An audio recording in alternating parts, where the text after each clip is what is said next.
The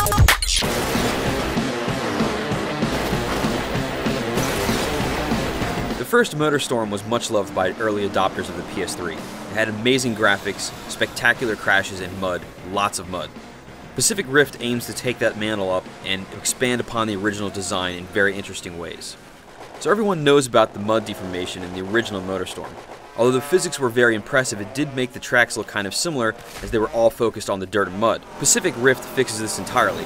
Since it takes place on an island, many different environmental hazards are thrown into the mix. For example, water is a big consideration now.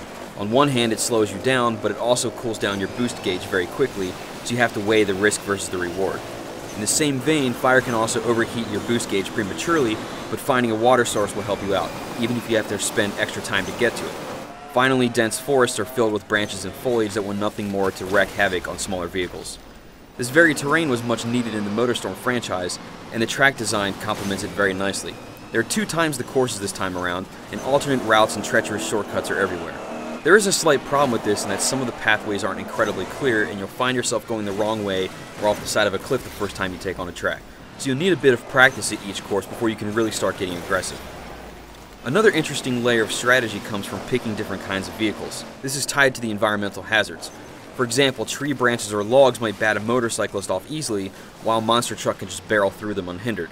All of these vehicles handle differently have pros and cons to them. The bigger rides are slow but will trounce the smaller ones, while the smaller vehicles are more nimble and have easier access to more paths. The differences here are even more pronounced than what we saw in the first game, which is great.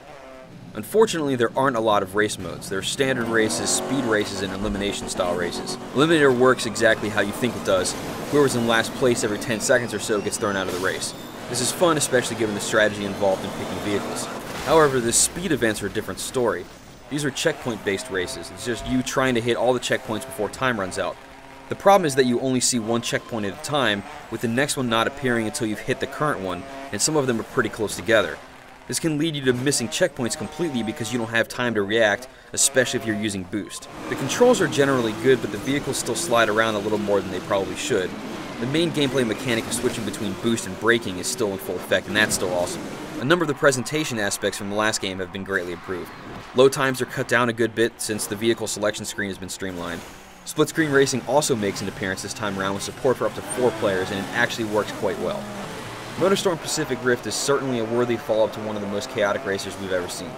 This time around, the tracks are better and the strategy is deeper.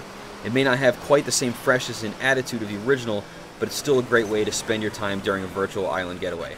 For the full written review, race over to IGN.com.